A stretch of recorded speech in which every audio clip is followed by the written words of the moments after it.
Hello to all my watchers and followers and readers. This is episode number 2 in my series on US-Israel relations, and a little correction to what I said in the beginning of the first episode. There will be 4 episodes, not 3, because as I think about what's happening and as I get reactions in all kinds of ways from people who care to watch, I understand that there will be a need for another episode. So I just wanted to tell you that.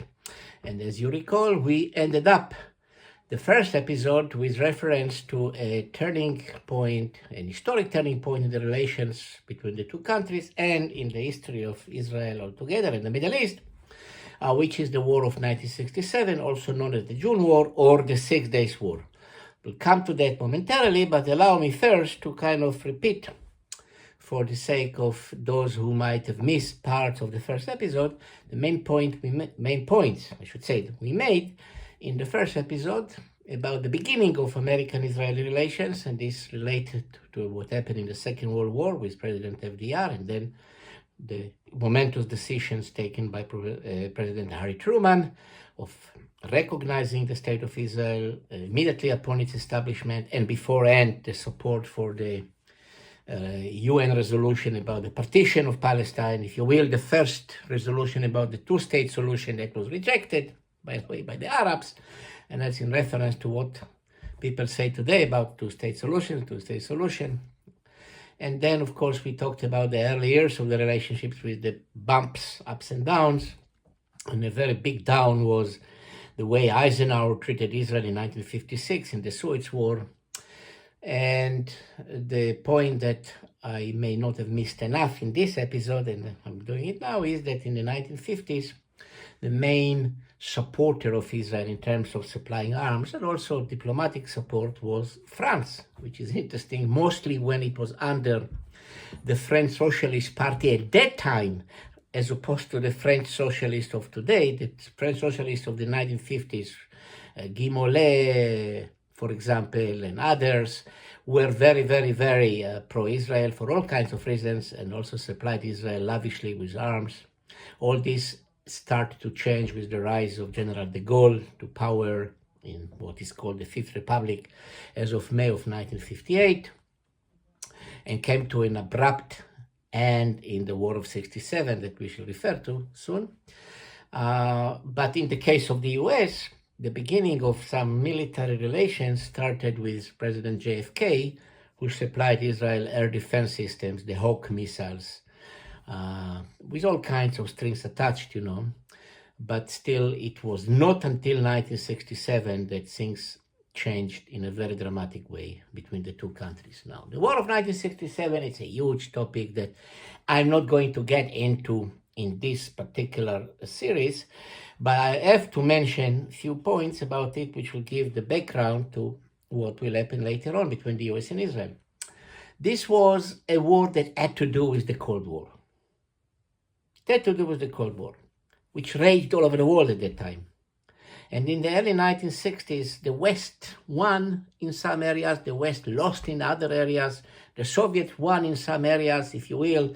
Algeria became independent, you can argue a defeat to the Western world, even though General de Gaulle was the one who granted it to the Algerians. Of course, the Cuban Revolution and the failure of the Americans to bring down the Castro regime, as we all know. The beginnings of the war in Vietnam, the Vietnam War, this time with American involvement as opposed to the 1950s when it was French involvement. The Soviets also lost. They lost, for example, in Indonesia, in 1965, a huge country with all that happened there. So we talk about ups and downs, and of course there are other examples, both sides. In the Middle East, we have to do with changes that took place in Syria and Egypt and the way the Soviet Union treated them. As of February of 1966, to be specific, 23rd of February 1966, Syria is ruled by what's called the Neo-Ba'ath, which is basically the more radical militant Ba'ath party of mainly the minorities, and especially the Alawis, with names like Hafez Assad already as defense minister and commander of the Air Force and others. And Egypt is, of course, ruled by Abdel Nasser, who lost points because of his failed intervention in the Yemeni civil war as of 1962. It wasn't a failure because the supporters of Nasser lost in this war. It was a failure because Nasser lost in the Arab world because of the use of chemical weapons by the Egyptian army against other Arabs, as opposed to the totally peaceful border between Egypt and Israel. So many people in the Arab world said, I mean, look, you kill Arabs, but the Israelis are like enjoying total peace along your border. So Nasser was under pressure. The Syrians were very radical, militant, under domestic pressure, and trying to cause troubles along the border with Israel over the issue of the Jordan River waters and border incidents. As of late 1966, and that's the point here, the Soviet Union put pressure on both Egypt and Syria to get closer. They signed the Defense Pact, and apparently, and that's something that as of now, so many years later, hasn't been totally clarified. Even when you look at the Soviet archives that were opened after the collapse of the Soviet Union, there were those in the Kremlin who put pressure on Egypt and Syria to cause troubles with Israel as part of the overall configuration of the Cold War. And here it is, the peaceful border between Israel and Egypt, no problems. The problematic border with Syria. And all of a sudden, as of May, to be specific, the 15th of May, 1967, the Egyptian army, in violation of the arrangements after the war of 1956, starting to cross from Egypt through the Suez Canal to the Sinai Desert and amassing on the borders of Israel. The Israelis were surprised. By the way, interesting point. Israeli intelligence failed on this instance to read in advance what would happen, which, by the way, was not the first such failure. In 1960, there was another such failure when Egyptian troops all of a sudden started to amass around the border with Israel without the Israelis having any sense of it in advance. That was a crisis that dissipated without any problems. It has to be mentioned, by the way, only in the context of understanding how intelligence works. And in particular, when we talk about Israel, it's referring also to what would happen a few years later in the Yom Kippur War. We'll come to that, 1973. It's an important point here. So the Egyptian army starting to amass along the border with Israel. Nasser starting to make threatening speeches, calling specifically for a war against Israel. Hysteria all over the Arab world. He specifically says he will forbid the movement of Israeli ships from the Straits of Tiran via the Suez Canal, again in violation of every international law, which in itself, by the way, is what they call casus belli, a cause for war. The Israelis are completely surprised and confused. Prime Minister Levi Eshkol, at that time, nice man, very nice man even, the successor of Ben-Gurion, lacking any charisma, inviting the Soviet ambassador in Israel at that time, his name was Chubachin, and says to him, I will talk you with me right now, without any prior notice to the Israeli troops in the border with Syria, for you to see that there are no Israeli concentrations along the border with Syria. There's no need for all that. And Chubachin said to him, I don't care about the facts. We tell you not to provoke troubles with Syria, period. So you see here the connection to the overall bigger picture. The Israelis decided to sound out their Western allies, the partners of the War of 56, France and Britain, and then the US. Foreign Minister Abba Eban, not lacking knowledge of foreign languages. He spoke great English, great French. He understood what was said to him. The French and British basically didn't care. Okay, do something diplomatic about it. And then he went to the US LBJ president. What exactly he heard from LBJ in this meeting is not so clear. Did he get the specific green light from the Americans to go to war, a preemptive strike against the troops around the borders of Israel. We'll come to that in a second. Or was it the sense of, well, do whatever you have to do, we are out of it, but do whatever you have to do? Any of these. At any rate, when he came back to Israel, the sense in Israel was that the US this time will not act like Eisenhower acted in 1956. Call it a mild green light to go to the preemptive strike. In the meantime, King Hussein of Jordan, as we know, joined the Arab coalition under Nasser, put his army under the command of the Egyptians. Syrian army along the borders in the north, Jordanian in the east, Egypt in the south. Violation of international law, the blockade on the Suez Canal shipping for Israel. The stupid UN General Secretary at that time, the Burmese, U Thant, removed the peace units of the UN from the border because Nasser demanded it from him, again in total violation of the arrangements of 1956. Israel had no choice but to go to the war of self-defense under a national government, a national unity government, with also what was at that time the Herut Liberal Party together, that would become later on Likud under Menachem Begin. And we know what happened in this war. Total victory for Israel. And no American pressure, as opposed to 56, to stop the war.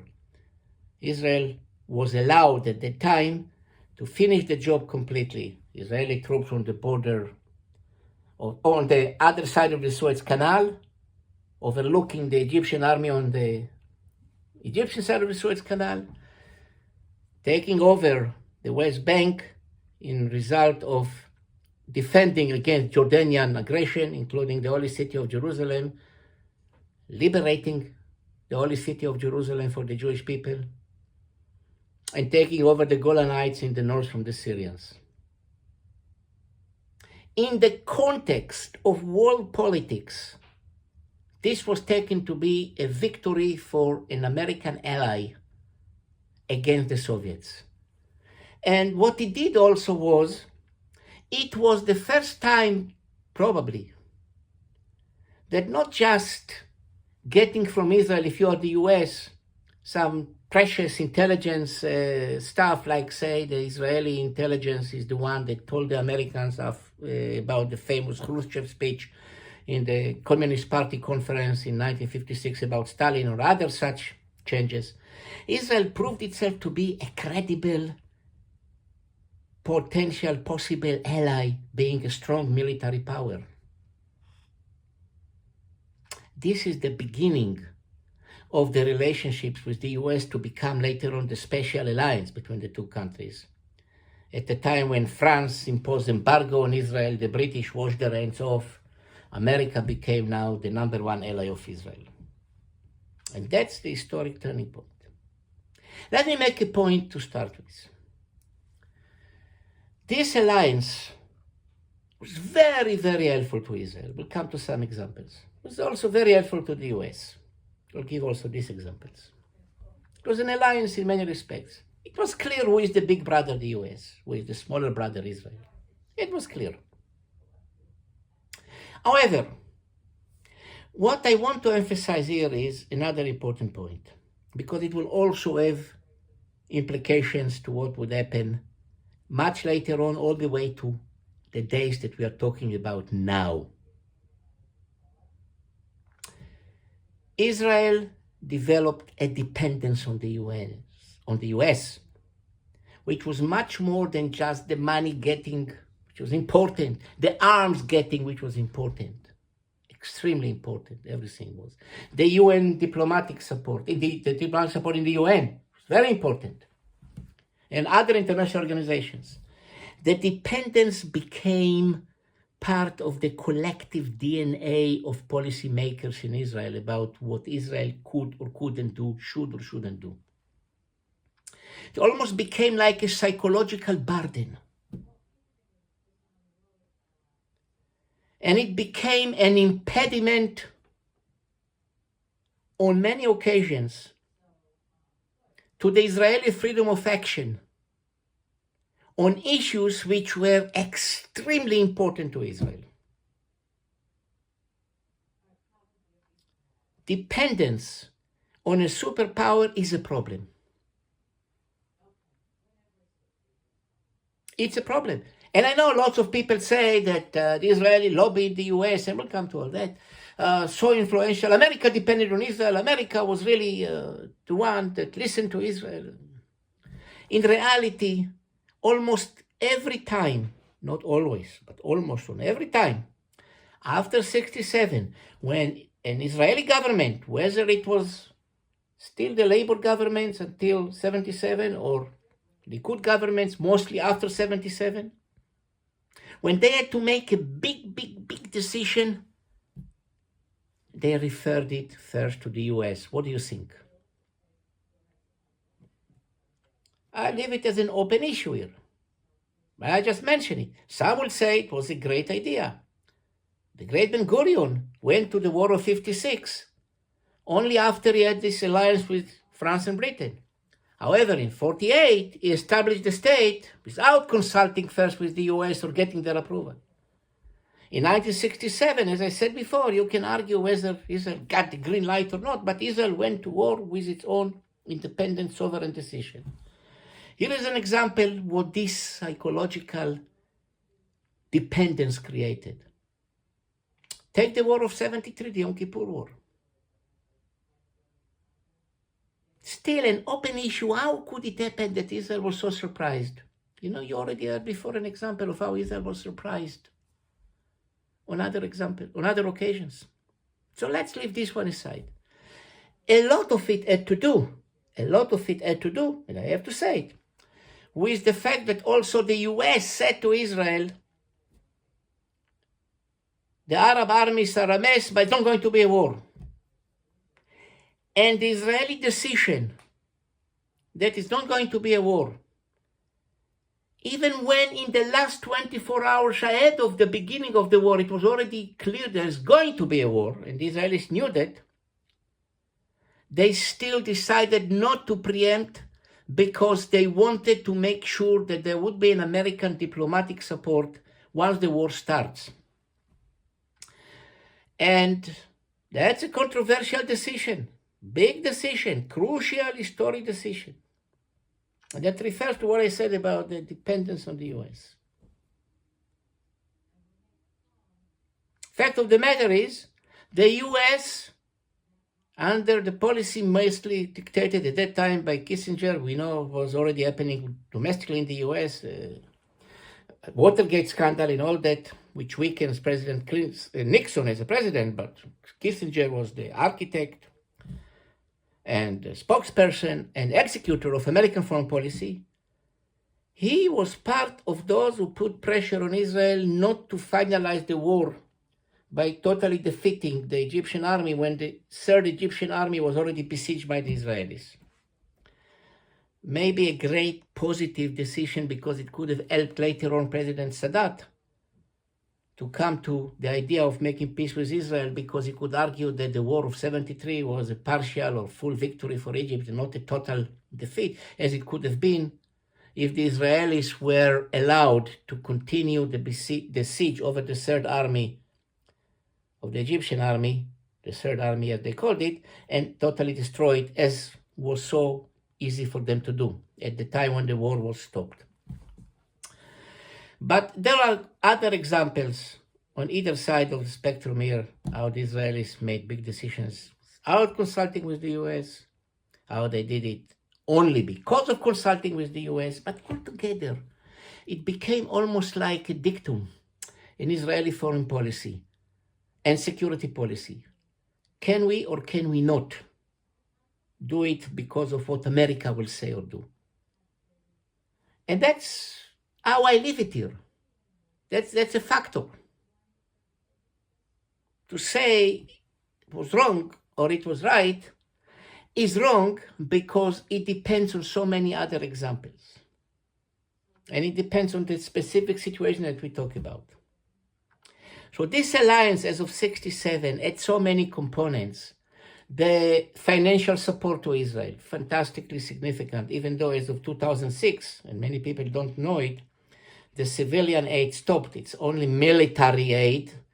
And of the money that Israel gets as military aid, 75% of it goes back to shopping in the US, which means that the net aid to Israel is only 25% of the $3 or $4 billion a year. But still, it's important.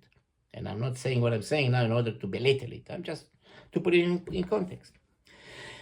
Absolute support, almost, in international organizations, including the veto power on anti-Israel decisions in the UN Security Council. Very significant.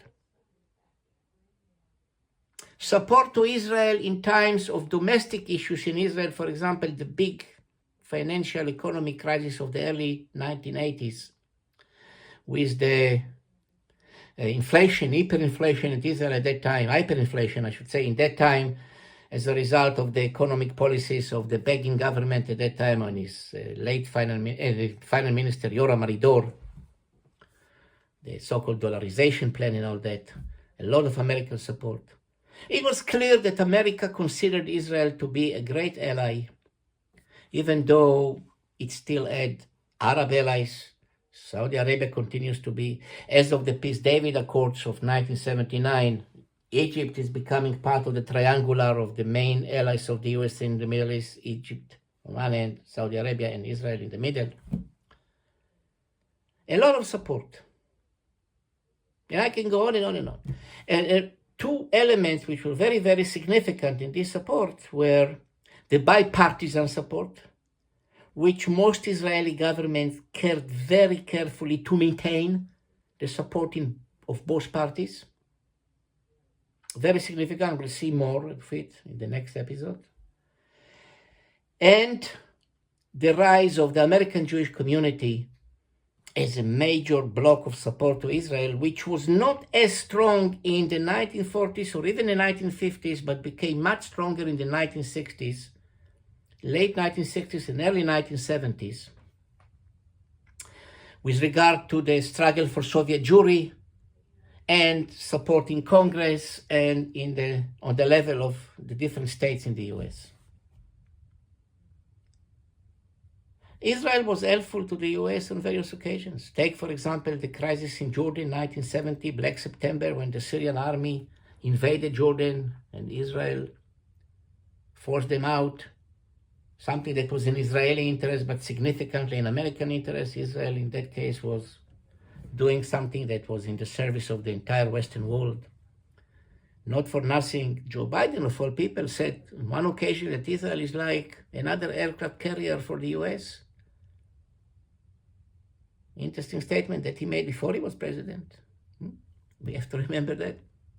Israel helped the US with regard to situation in Iran before the revolution, by providing intelligence that was precious but was ignored by the US. Israel helped the US before the Saddam invasion to Kuwait in 1990. I can tell you something that very few people are aware of. A high-level Israeli delegation in the mid of July flew specially urgently to the US to caution them about what can happen. And the US said, we don't know. They should have known. So they sent the unfortunate Ambassador April Gillespie in Baghdad to talk with Saddam Hussein, 28th of July, and we know what happened there. Saddam Hussein promised her nothing would happen. 28th of July, 1990, 4 days later, 2nd of August, the invasion started. Israel agreed not to retaliate to Saddam sending 42 missiles to Israel during the Gulf War of 91 as part of the alliance with the US, because the US did not want it to be an Arab-Israeli war if Israel was to react, as opposed to a war of the US with an Arab coalition, including even Syria, against Saddam Hussein. And we can go on and on like this. The balance sheet, of course, is, and one should say it, in this alliance, Israel benefited enormously. There's no question about it. what did alliance do to the overall decision-making process in Israel is also something that we should have mentioned, and I did, and we have to bear it in mind. In a way, it made Israeli policymakers somewhat complacent in making some crucial decisions, realizing, and on some occasions mistakenly, that the alliance with the US would do the job for Israel. And there are two approaches here in general terms from an Israeli perspective about how to handle all this. Should we trust only ourselves and always and absolutely so? Is it even possible? Or should we measurably trust a great ally? And what's in between these two approaches? Our next episode will be about the emerging of forces within the alliance, both in the US and in Israel, that I already say now, were to weaken it in a gradual but systematic way that was not always recognized, definitely not in Israel as such. And that will lead us to the fourth episode, which would be the current situation with Donald Trump. See you next time.